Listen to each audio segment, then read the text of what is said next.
들어가겠습니다. 이번 시간에 듣기 굉장히 어려웠죠. 그죠? 솔직하게 얘기하세요. 솔직하게. 그죠? 솔직히 어려운 게, 이게 조금 돌아야 돼. 그러니까 한 3, 4월 달 정도 가야 이제 어느 정도, 여기 좀 체가 잡히거든요. 그죠? 그래서 힘드시니까, 제가 뒤에 해설해 놨죠. 그죠? 그 해설을 한번 쭉 한번 읽어보세요. 그죠? 그 해설을 읽어보시면 되고. 하여튼 뭐, 그 다음에 이제 제일 중요한 건 이제 마지막 시간이잖아요. 집에 갈 시간이 되는데, 2시까지 할 겁니다. 2시까지. 그래서 이제 많이 힘들더라도, 화이팅 하세요. 그래서, 저도 이제 그 항상 시험이 끝나게 되면 이제 저도 학회 논문도 쓰고 지금 교수도 있다 보니까 또 사이버대학에 그 남들 강의를 듣는 건 진짜 힘들더라고요. 내가 하는 게 낫지, 그죠? 저는 이게 체질이거든요, 그죠? 근데 앉는 게 많이 힘들더라고요. 좀 더 화이팅 하시고 마지막 시간이니까 들어가도록 하겠습니다. 자, 들어갈게요. 자, 일단 좀 전에 자연적 특성을 갔었죠, 그죠? 그래서 이제 처음에 되는 게 아닙니다. 이거는 그래서 집에 가서 다시 한번 동영상을 들으시고요. 좀 이렇게 들으시고요. 43페이지로 가시면은 인문적 특성이라는 게 있어요. 근데 인문적 특성은 그렇게 출제에 많이 나오는 부분은 아닙니다. 이제 넘겨보세요. 넘겨보시면은 어, 용도의 다양성이라는 게 있을 거예요. 뭐의 다양성? 용도의 다양성. 다양성. 그래서 좀 전에 우리가 배웠던 게 물리적 공급은 안 되지만 그럽니까 용도 전환은 가능합니까? 용도적 공급 가능했죠, 그죠? 그래서 우리가 아까 용도적 공급은 가능했다. 가능하고 그걸 이제 경제적 공급이라고 하더라라는 거고요. 그 다음에 얘는 어떤 게 중요하냐면 우리가 마디역 근처는 거의 상업 용지이기 때문에 여기다가 3번 출구에 공장 져야 돼요, 상가를 져야 돼요. 그럼 용도가 많기 때문에 가장 좋은 이용을 해야 돼요. 따라서 최유효 이용, 이걸 해야 됩니다. 그래서 최유효 이용의 판단 근거를 해야 된다는 거죠. 자, 용도가 딱 정해져 있으면 채용할 필요가 없는 거잖아요, 그죠? 그래서 가볼게요. 얘는 제가 하라는 것만. 자, 용도의 다양성은 제가 하라는 것만 1번. 자, 우리가 후보지 이행지 배우셨죠? 그럼 우리가 전환 이행이 가능하잖아요. 토지는 그냥입니까? 경제적, 용도적 공급은 가능합니까? 가능하고요. 2번만, 두 번째 줄. 용도 다양성은 무슨 이용의 성립의 판단 근거가 되나요? 채용이 되죠. 쓰임새가 많으니까 가장 좋은 용도로 판단한다. 그 정도만 가져가시고요. 그 다음에 양가로 2번에 가시면 병합 분할의 가능성이라는 게 있나요? 이건 출제 빈도가 그렇게 높지는 않아요. 토지가 병합한다, 분할한다, 분할의 가능성이기 때문에 자, 이건 이렇게 나옵니다. 이것도 물리적이에요, 자연적이에요, 인문적이에요. 병합 분할한다는 건 토지가 그래요, 사람이 해요. 사람이 가죠. 인위적인데 근데 중요한 거는 법적 제한을 안 받을까요? 법적 제한을 받을까요? 받아요. 이 저자가 잘 쓰셨는데 거기 파란 색깔 보시면 법이 허용하는 범위 내라는 단어가 있나요? 자, 왜냐면 나중에 지적 시간에 일정한 지적 절차를 거쳐야 돼요. 그래서 최소에 대한 대지 면적이 있기 때문에 한도가 법적 테두리에서 가야 된다. 자, 그 다음에 저는 개인적으로 동그라미 1번을 좀 추천합니다. 1번에다 별표를 치시는데 자, 이게 이제 감정평가 시험에 나왔었어요. 자, 밑에 박스가 하나 보이시나요? 자, 병합 분할을 잘하잖아요. 그러면 그냥입니까? 용도의 다양성을 지원합니까? 자, 인근의 토지를 합병 부피를 잘해서 크기와 모양을 잘 만들면 용도를 다양하게 가져갈 수도 있다는 거죠. 그럼 그냥입니까? 용도의 다양성을 지원해 줍니까? 그럼 나중에 채용할 수 있게끔 해주는 거죠. 찾았죠, 그죠? 그럼 이 병합 분할의 가능성이 뭐의 다양성을 지원해 줘요? 그래서 채용해 준다. 이렇게 해서 그 정도만 보시고 양가로 3번에다가 별표 쳐보세요. 위치의 가변성이라는 게 있나요? 그럼 아까 내가 29번지에 30번지가 아파트가 있는데 30번지에 공원이 들어서면 아파트의 가치가 올라갔죠. 절대적 위치가 바뀌었어요, 상대적 위치가 바뀌었어요. 그럼 주변에 인문적 환경이 바뀔 수 있다는 거죠. 그래서 그것이 오른쪽에 사회적, 그 다음에 경제적, 그 다음에 행정적 위치의 가능성입니다. 바뀔 수 있다는 겁니다. 위치 가능성. 자, 그러면은 사회적은 모두 인간과 관련이 되고요. 인간입니다, 인간. 인간과 관련돼서 인구라든지 뭐 공원 그런 거. 경제적은 수익과 관련되고요. 행정적은 정책과 관련돼요. 가볼게요. 자, 오른쪽에 보시면 사회적인 게 있나요? 사회적 찾으셨습니까? 자, 인간이 학군도 중요하고요. 공원, 뭐 인구 이런 게 이제 사회적인 환경이 바뀌는 거고, 경제적은 뭐가 잘 나오냐면 교통체계라는 단어가 있죠. 박스 쳐보세요. 교통체계. 자, 만약에 교통체계가 바뀌었어요. 그러면 여기에 교통체계라는 게 들어간다면 자, 전철역이 뚫렸습니다. 그럼 뚫리자마자 이 지역의 사회적 인구가 바뀝니까? 행정적 정책이 바뀝니까? 상권이 바뀝니까? 그럼 교통체계는 경제적으로 들어가야 돼요. 뭐로 들어가야 된다? 경제적. 자, 행정적은 정책이에요. 동그라미 쳐보세요. 그래서 토지형 계획 동그라미, 계획, 토지형 규제, 조세 제도, 공업단지 지정. 자, 이런 건 그냥입니까? 하나의 정책입니까? 이건 행정적 위치가 바뀌었다는 거죠. 이해하셨죠? 그다음 다른 거 다 보지 마시고요. 밑에 핵심에 보시면은 따라서 고가성. 밑에 고가성이라는 단어가 있나요? 그러면 부동산은 싸요? 비싸요? 비싸면 유효수요가 많아요? 제한돼 있어요? 그러면 어떻게 돼요? 이 저소득층들이 시장 진입 탈퇴가 쉬워요? 좀 자유롭지가 못해요? 그럼 안전해집니까? 밑에 불안전해집니까? 불안전해진다. 그 정도만 가지고 가세요. 자, 넘길게요. 자, 넘기셔서 이제 47페이지로 갑니다. 47페이지로 가시면은, 자, 부동산 속성이라는 어떤 이제 우리가 아까 봤던 기술적인 측면의 이제 공간이나 이런 존재 가치인데, 자, 프린트를 먼저 한번 보여드려 볼게요. 프린트에 17, 18을 한번 묶어보세요. 17, 18. 푸는 것보다 몇 대 때 나왔는지를 한번 볼게요. 17, 18을 보시면은, 그것만 확인하세요. 17, 18 있나요? 몇 회 몇 회라고 되어 있죠? 16, 18. 찾았나요? 자, 올해가 몇 회인지는 아시나요? 31회죠. 31회 때 한 번도 안 나왔다는 겁니다. 그럼 출제 빈도는 높다, 낮다. 그러니까 18회 때부터 끊긴 문제예요. 17, 18번이. 찾았죠? 근데 기출이기 때문에 한 번 정도는 봐야 된다는 거죠. 자, 그럼 갈게요. 공간이라는 게 있어요. 자, 공간은 오른쪽에 보시면은 47페이지 그림이 하나 보이시나요? 다음에 3차원 공간. 그럼 몇 개의 공간이 있다는 거죠? 3개의 공간이 있다는 거죠? 그래서 3차원 공간, 3차원 공간입니다. 그래서 이걸 모두 전부 다 합쳐서 우리가 입체 공간이라고 그래요. 입체 공간. 아까 여러분들 복합 개념 아시죠? 복합 개념. 다음에 법경기. 그럼 우리가 공간을 볼 때 그냥이야 법적인 것도 봐야 돼. 돈 되는 것도 봐야 되죠? 기술적인 면. 자, 그래서 공간을 이렇게 지구 중심을 자릅니다. 시험에 나오는 것만 갈게요. 자, 이렇게 해서 우리가 여기를 이제 지구 중심을 자르게 되면은, 자, 여기 이제 수평 공간이라 그래요. 수평 공간. 자, 그 다음에 여기를 공중 공간이라고 합니다. 공중 공간. 그 다음에 여기를 지하 공간이라고 하죠. 자, 그러면 제목이 뭐라고 되어 있냐면, 지금 페이지 보시면은 뭐라고 되어 있니, 저자가. 거기 밑에 보시면 양가로 1번에 제목이 하나 있죠. 밑에 그 그림 밑에. 찾았습니까? 뭐라고 되어 있죠? 토지 소유권의 공간적 범위라는 단어가 있나요? 그러니까 우리가 소유권을 행사할 수 있는 공간적 범위가 소유권이 다 틀리다는 거예요. 그래서 우리가 수평공간을 이용할 수 있는 권리를 지표권이라고 하고요. 그 다음에 공중공간을 이용할 수 있는 권리를 공중권이라고 하고, 그 다음에 지하공간이 지하권이거든요. 자, 이건 그냥입니까? 소유권입니까? 자, 소유권은 요건 그냥이요, 법률적인 거예요. 자, 공간은 눈에 안 보여요? 눈에 보여요. 자, 돈 돼야 되죠? 그다음 공간도 그냥입니까? 하나의 가치가 있습니까? 가치가 있으니까 경제적도 따져보는 거죠. 아시겠죠? 그죠? 그럼 자, 어디만 여러분 체크하시냐면요. 넘겨볼게요. 자, 미리 간다면 페이지 50페이지로 가시면, 자, 거기 보시면은 양가로 3번에 부동산의 공간가치 개념이라는 게 있나요? 자, 1번 파란 색깔 몇 차원 공간이죠? 그럼 어떤 게 있어요? 불러보세요. 수평, 공중, 지하. 3차원의 그냥이야 입체 공간이야. 전부 합친 거죠. 근데 밑에 보시면 따보세요. 복합 개념. 그러면 기술적, 물리적만 봐야 돼요? 경제적도 봐야 돼요? 법률적도 봐야지 복합 개념으로 접근해야겠죠? 이렇게만 보시면 되고요. 잘 따라오셨고, 그 다음 이제 47페이지로 한번 가보세요. 가셔서, 자, 이제 뭐가 나오는지를 한번 제가 정리한 다음에 책을 흩어드릴게요.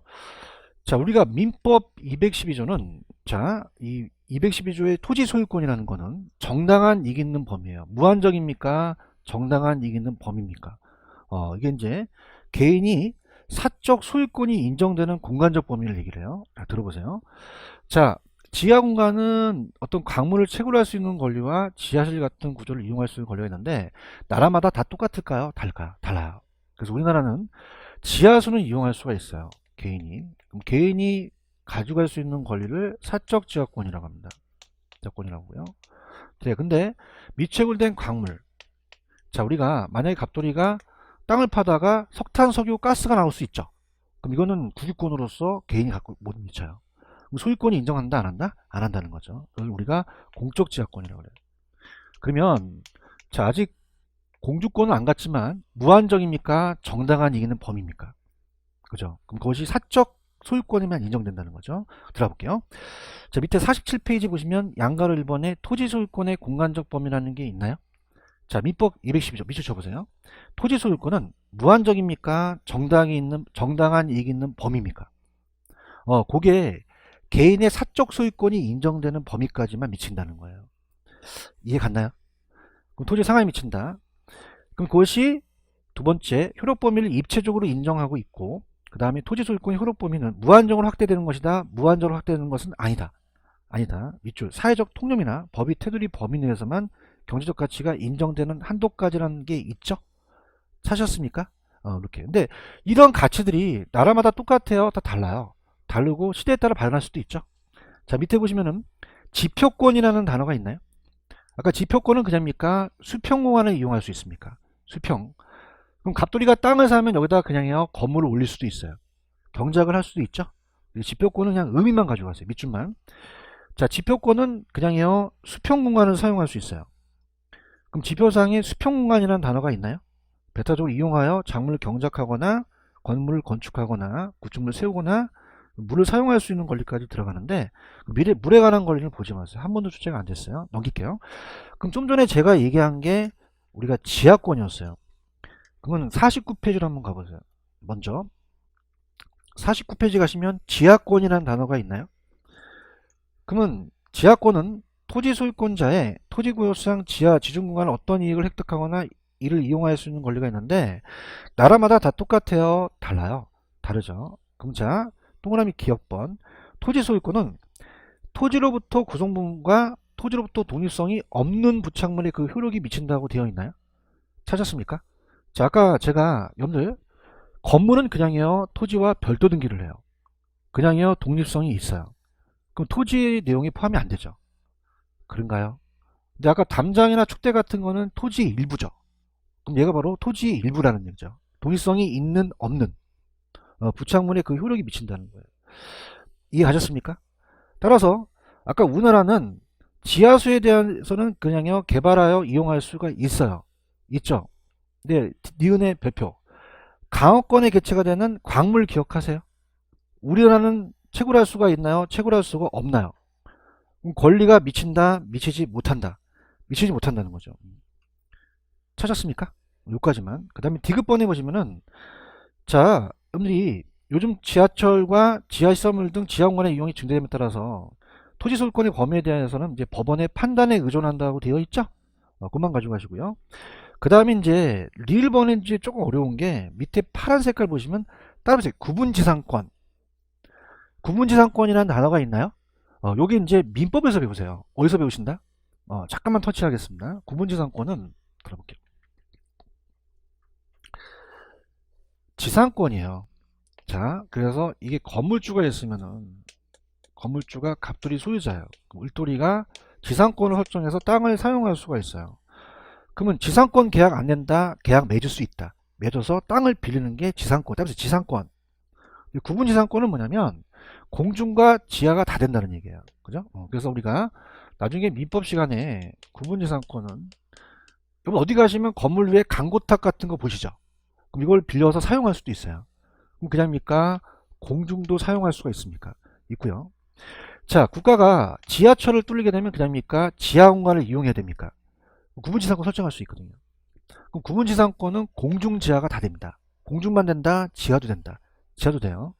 자, 밑에 파란 색깔의 구분지상권이 있어요? 자, 이건 학개론이에요? 민법이에요? 자, 밑줄 쳐봐요. 지하만 됩니까? 공중도 됩니까? 지상 다 돼요.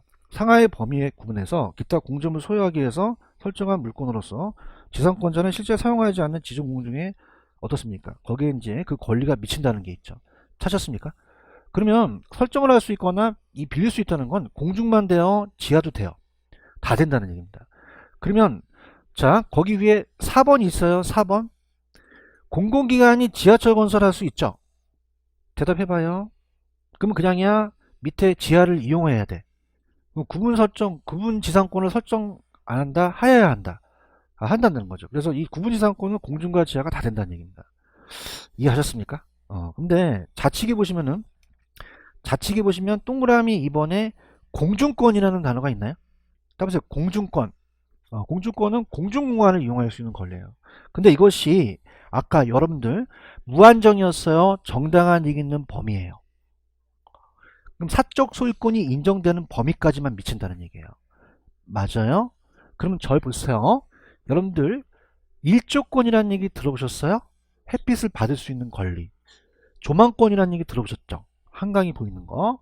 그럼 일조권과 조망권은 사적으로 그걸 인정할 수 있어요. 사적 공주권입니다. 사적 공주권인데 여러분들 항공기가 왔다 갔다 해서 통행료 받을 수 있을까 없을까? 없어요. 이건 따라서 공적. 개인적이 아니에요. 그래서 우리가 전파가 왔다 갔다 하는 전파권이라든지 우리가 항공권이라는 것은 사적이다, 공적이다. 공적 공주권이죠. 이해하셨습니까? 펜 들어보세요. 자, 이번에 공중권 있나요?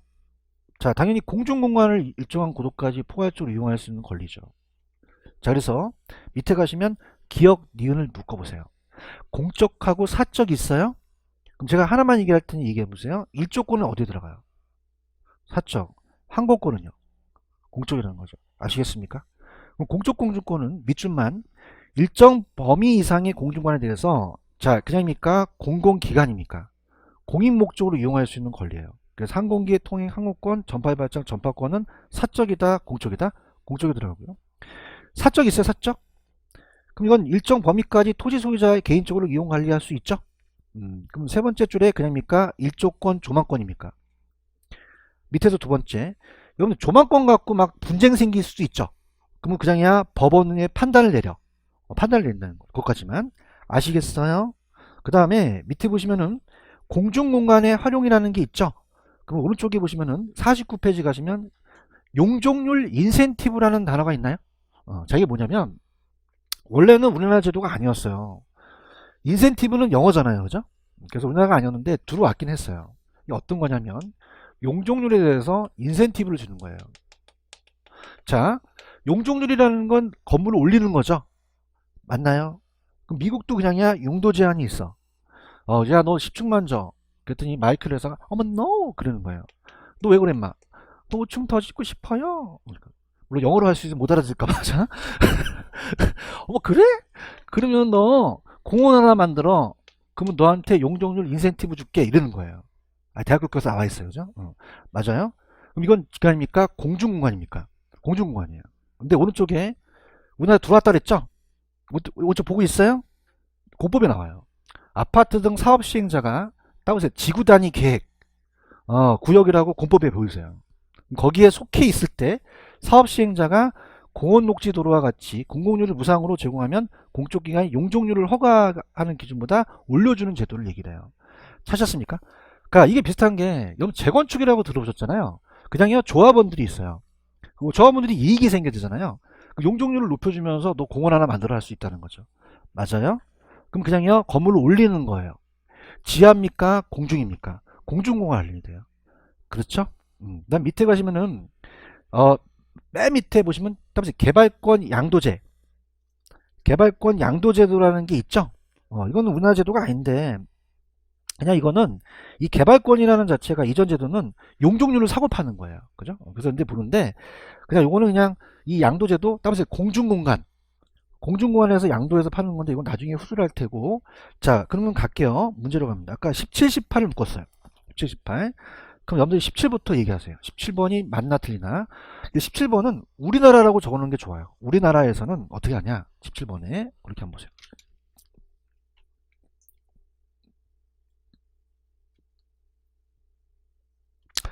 X죠. 자, 우리나라는 강업권의 토지 소유권자의 권리가 인정되어 인정이 안 돼요. 안 되죠. 지금 보고 계십니까? 그 다음에 여러분들 자 18번이 맞나 틀리나 한번 보세요. 한번 읽어보시고 온지 x인지 맞춰보세요.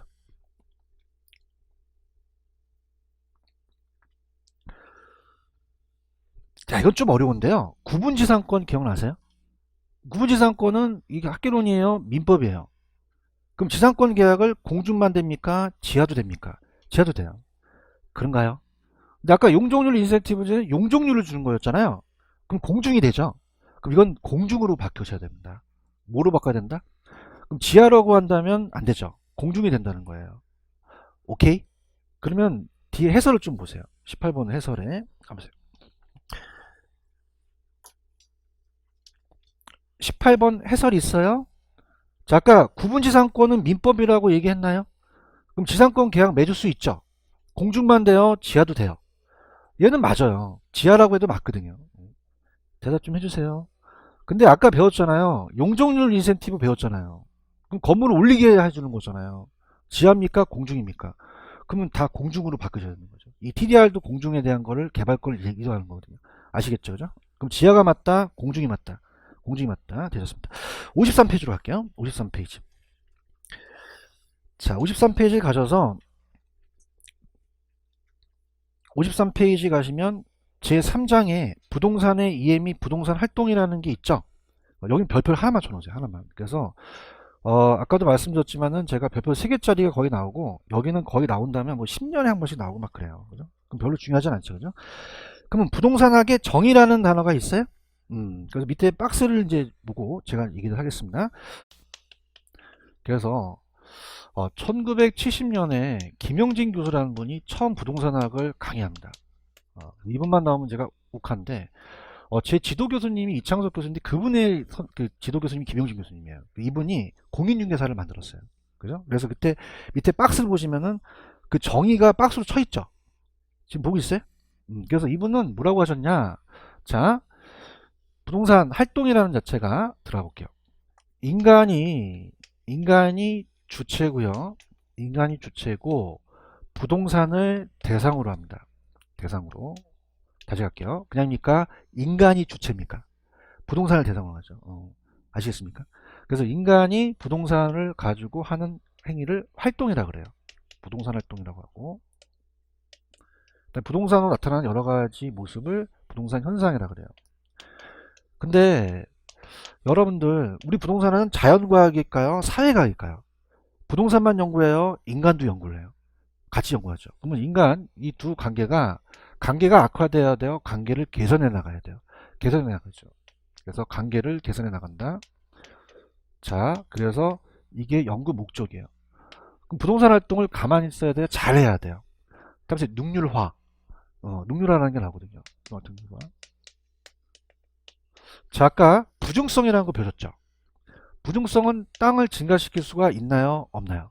없으니까 가만히 있어 이용해야 돼요. 잘 이용해야 돼요. 채용의 원칙 아시죠? 그죠? 그러니까 능률성을 해서 이게 연구 목적이고요. 연구 목적이고 그 다음에 박스에 보시면은 그 원리라고 한다는 거는 이론이에요. 이론. 그래서 과학성, 체계화된 지식이고요. 이론을 얘기합니다. 그 다음에 자, 그 기술이라는 것은 기술성 실무예요. 그럼 이론이 중요해요? 실무가 중요해요? 실무가 중요하신 분 떴다방 하실 분이고, 그죠? 이론이 중요하신 분은 손가락바 하실 분이에요. 그냥입니까? 둘 다 중요합니까? 근데 뭘 갖춰서 실무를 해야 된다는 거죠? 이론을 갖춰야 되죠. 아시겠죠? 그죠? 양면서 갖고 있고요. 우리 부동산은 단순 수수과학이다, 종합 운용과학이다. 종합운용, 여러 학문들을 응용하거든요. 그죠? 종합 운용과학. 그래서 단순 수수과학이 아니에요. 그럼 우리가 부동산학은 단순 순수예요? 종합 운용이에요? 종합 운용. 단순 수수과학이 아니라는 거죠. 그래서 하나의 학문을 가지고 부동산을 만든 게 아니라 종합 운용입니다. 자, 그럼 어떻게 될까요? 아까 복합 개념 아시죠? 그럼 이제 복합 개념, 법경기 세 가지로 봐요. 그러니까 복합 개념에 대한 세 가지에 대한 게 들어온 거죠. 그래서 우리가 법률적, 경제적, 기술적 기억나세요? 자, 법은요, 그냥입니까? 법을 어기면 안 됩니까? 자, 민법이 그냥이요, 사법이에요. 공법이 있죠, 그죠? 이런 것들이 부동산에 들어오고, 경제적은 그냥 해야 돼요, 돈이 돼야 돼요. 경제학이라는 얘기 들어오셨죠? 경제학이라든지 마케팅 같은 경영 같은 게 이제 이 경제적인 측면이고, 기술 쪽은 눈에 안 보여요? 아까 눈에 보여요? 보이죠? 기억나시나요? 그럼 땅이 안 보이나요? 땅이 보이나요? 토목학이라고 들어보셨어요? 이런 학문이 있고요. 그냥입니까? 건축학이 있습니까? 그럼 단순 수수과학이에요? 종합 응용과학이에요? 종합응용과학. 단순 수수과학 하면 안 돼요. 그런가요? 자, 부동산만 연구해요? 인간도 연구를 해요. 그래서 부동산 활동과 현상을 연구 대상이라고 하는데, 자, 그럼 부동산만 들어가야 돼요? 인간이 들어가야 돼요? 화산이 폭발한 건 밑에서 불 질러서 폭발한 건 아니죠. 자, 이건 부동산 현상입니까? 자연 현상입니까? 자연과학이 아니라는 거죠. 그럼 자연과학이에요? 사회과학이에요? 부동산과 인간에 나타나는 현상이죠. 맞나요? 그럼 자연과학이 맞습니까? 사회과학이 맞습니까? 사회과학이다. 자연과학 하면 틀려요. 자연과학이 아니라 사회과학이라고 하시고, 그 다음에 저도 학자지만 논문을 써요. 그러면 내가 집에서 막 추상적으로 나올까요? 경험에서 나올까요? 설문지 돌리죠, 그죠? 맞아요. 그럼 추상적이다, 경험이다. 경험. 모든 것이 경험적으로 나오는 거죠. 추상적인 게 아니라는 얘기죠. 추상적인 게 아니라 구체적 경험이라는 거죠. 이해 가셨어요? 그 다음에, 자, 여러분들 제 과목을 빼고 그냥이요, 다 법이에요. 법제도 맞죠. 옳고 그름을 갖고 따져서 규범하는 과학이라는 거죠. 그래서 규범과학이다. 이해 가셨습니까? 이렇게. 뭐 아시겠어요? 펜 들어보세요. 53페이지에 지금 박스가 하나 있죠? 그래서 이제 그게 이제 일본의 김용진 교수 정의예요. 부동산 활동을 그냥 해요. 능률화 시켜야 돼요. 연구 목적이고, 원리는 이론이고 기술은 실무죠. 이론이 중요해요, 실무가 중요해요, 둘 다 중요해요. 종합 응용과학이라고 돼 있죠? 그 다음에 이제 이창석 교수님이 제 지도 교수님입니다. 이번이. 그 다음에 법경기. 세 가지로 나누셨어요. 지금 뭐 있나요? 자, 여러분들 중개업을 하려면 그냥입니까? 그 지역의 현상을 알아야 됩니까? 현상을 하고 활동을 해야겠죠.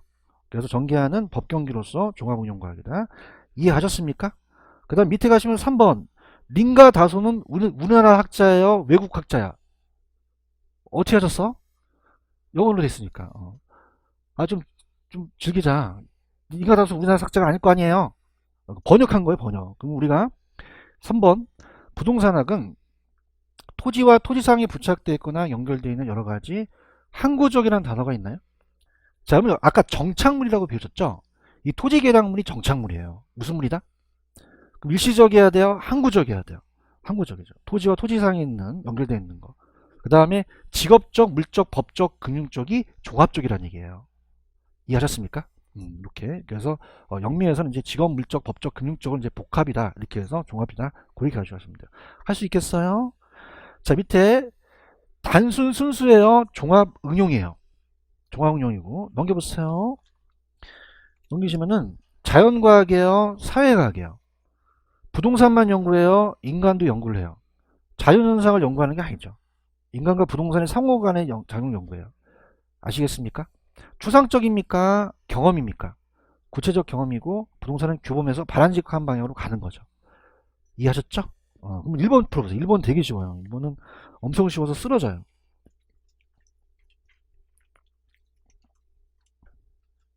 1번이 맞나 틀리나 보세요.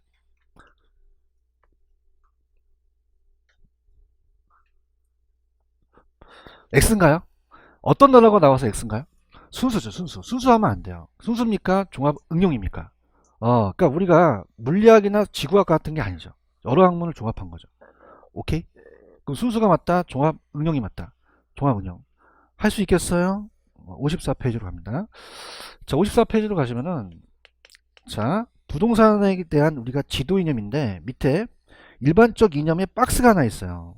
그럼 따라보세요. 합법성, 효율성, 형평성, 공통점은 다 히읗이 들어가요. 뭐가 들어간다? 따라서 3 히읗 들어갑니다. 그럼 무슨 얘기냐? 우리가 일반적으로 가야 할 방향입니다. 일반적 이념이라는 게 있는데, 자, 아까 부동산 활동을 그냥 시켜야 돼요? 능률화 시켜야 돼요? 그럼 그냥요, 잘 이용해야 돼요. 이용한다는 게 가장 최우선의 가치예요. 맞나요? 그래서 이용을 잘하자. 이용은 잊혀진 계절을 부른 가수가 아니라 잘 따라서 최유효 이용. 그럼 잘 이용하는 게 중요하죠? 그걸 따지는 게 효율성이에요. 효율성을 강조해서 우리가 시장 효율적으로 이용을 잘해서 돈 놓고 돈 먹게 잘 돼야 된다는 거예요. 너무 잘 되니까 이제 사적 중심으로 갖는 거죠. 그러니까 민간 부분에서 강조됩니다. 민간 부분. 민간 부분. 근데 정부 입장에서는 그냥요 나눠줘야 돼요. 자, 따라서 소득 재분배 들어보셨어요? 자, 세금을 걷는다는 거는 있는 사람한테 가서 없는 사람 나눠주겠죠. 그럼 정부가 하는 역할은 분배에 대한 역할을 하겠죠. 분배라는 자체는 형평성을 강조합니다.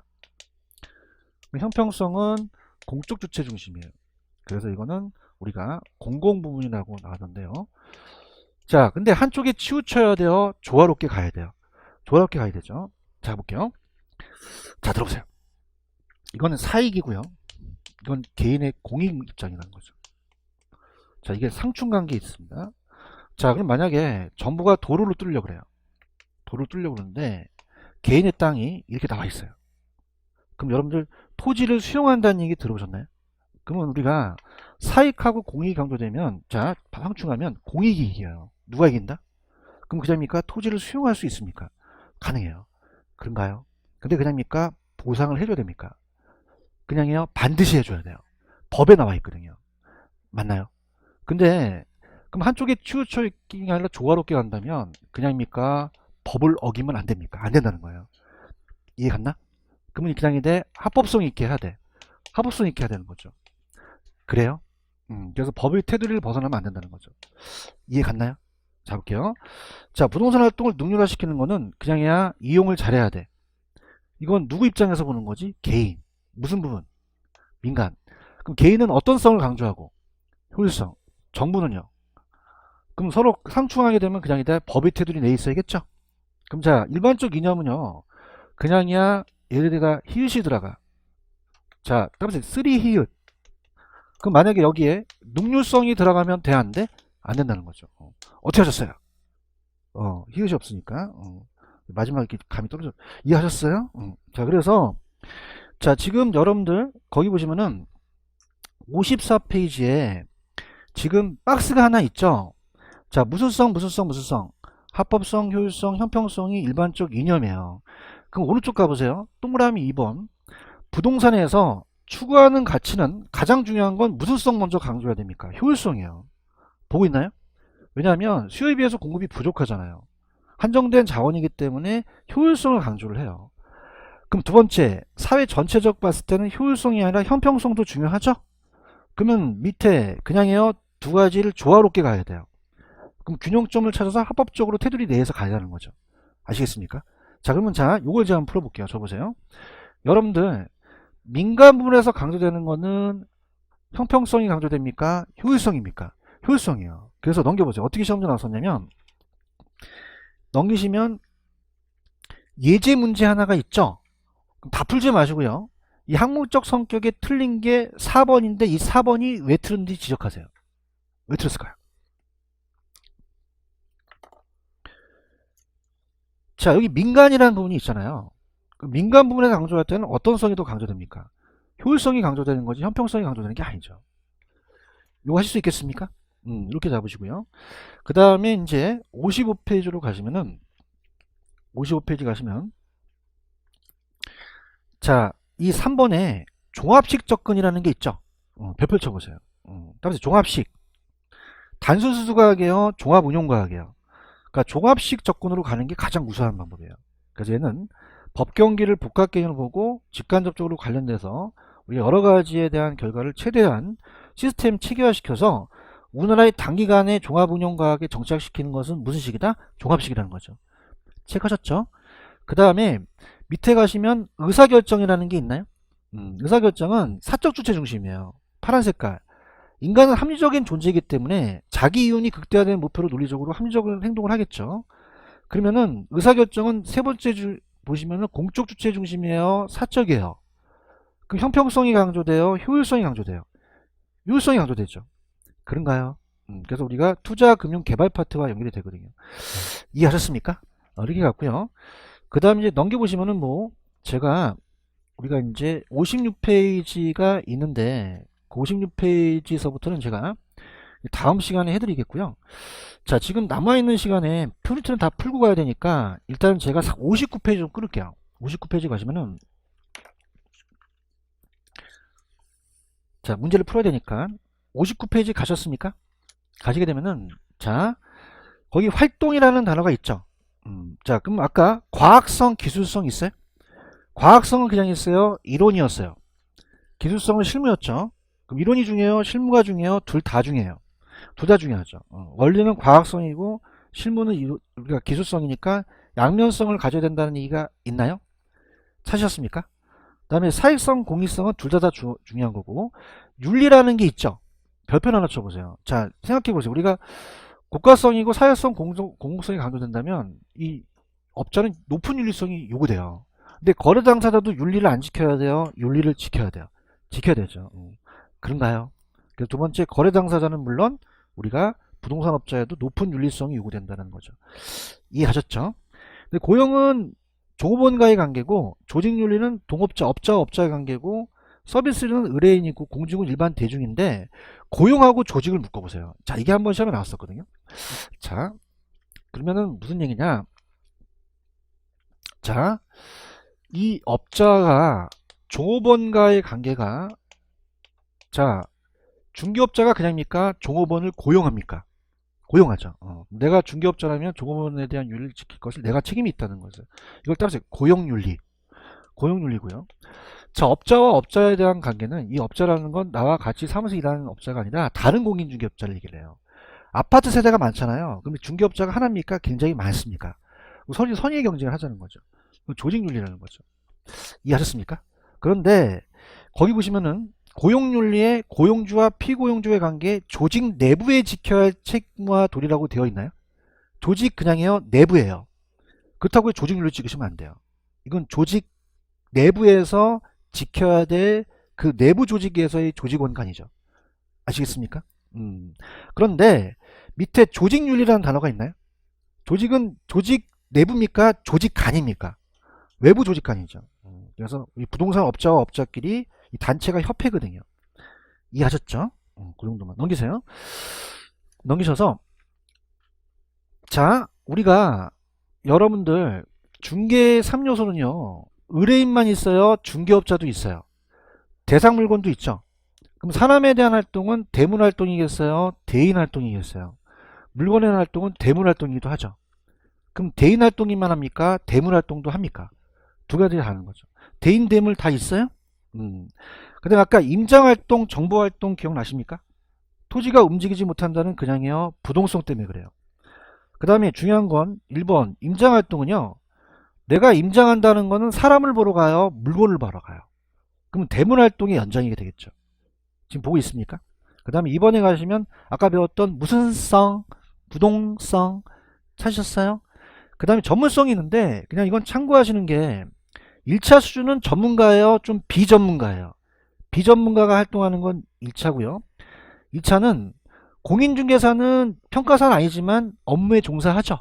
공인중개사가 평가하는 건 2차고 평가사가 평가하는 건 3차예요. 그럼 누가 전문성이 제일 크겠어요? 3차가 제일 크겠죠. 나중에 또 나오니까 후술하고요. 배려의 단기예요, 아까 장기예요? 따보세요. 영속성 기억나세요? 나고, 공간은 몇 차원 공간이죠? 3차원. 복합 개념은 무슨 경기? 법 경기로 하는 거죠. 아시겠죠? 그죠? 자, 그러면 제가요, 그 일반 원칙은 다음 시간에 해드리고, 그 다음에 아까 56페이지 가시면, 56페이지 가시면 연구 분야와 연구 대상 있죠? 그 나머지 부분은 제가 다음 주에 해드리겠습니다. 오늘 프린트로 갑니다. 프린트로 가서, 자, 19, 20, 21을 묻고 프린트는 다 끝내도록 하겠습니다. 19, 20, 21.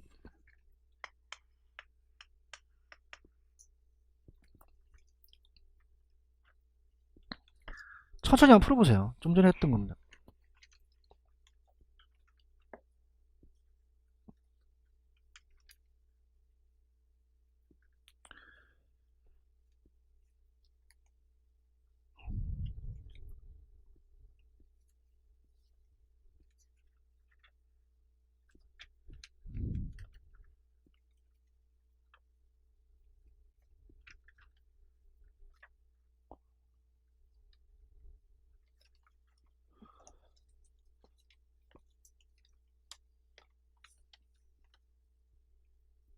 (19번은) 맞나요?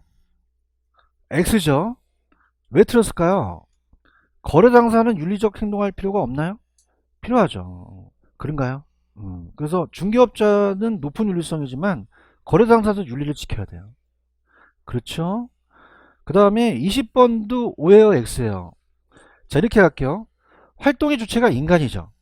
그러면 대인 활동만 중요합니까? 대물 활동도 중요합니까? 그러면 대물 활동이 아니라 대인 활동이 할 수 있으며 어떻습니까? 자체적으로 대물 활동만 아니라 대인 활동만 하는 건 아니죠. 둘 다 한다고 하셔야 되고요. 체계화된 이론의 활동은 기술성보다 과학성은 맞아요. 근데 과학성이 강조됩니까? 둘 다 강조됩니까? 둘 다 강조되는 거죠. 그러니까 이런 얘기예요. 대인 활동만 합니까? 대물 활동도 합니까? 둘 다 하고요. 이론이 중요해요? 실무가 중요해요? 둘 다 중요해요. 그 얘기죠. 이해하셨습니까? 21번은요. 오해요? 맞아요? 틀렸죠?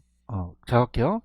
내가 일산에서요, 파주에 있는 땅을 사러 가려고 그래요. 그럼 가야 돼요? 가만히 있어요? 임장 활동해야 돼요. 왜요? 토지가 움직여요? 무슨 성 때문에요? 그래요. 부동성 때문에 그렇죠. 아까 기억나십니까? 부동성. 그 다음에 내가 사람을 보러 가요? 이 토지를 보러 가요? 그러면 대인 활동이 아니라 대물 활동의 속성 때문이죠. 오케이? 다시 갑니다. 임장 활동 나왔다? 무슨 성? 부동성이죠. 얘기해 보세요. 움직여 안 움직여요? 그럼 내가 장소를 가야 되잖아요. 그렇죠? 내가 사람 보러 가요? 그 물건 보러 가요. 대물 활동이라는 거죠. 이렇게 가시면 되죠. 오늘 프린트 다 풀으셨죠? 네, 풀으셨고 그 나머지 있는 그 총론 파트는 다음 주에 좀 해드릴게요. 여기까지 하겠습니다. 수고하셨습니다.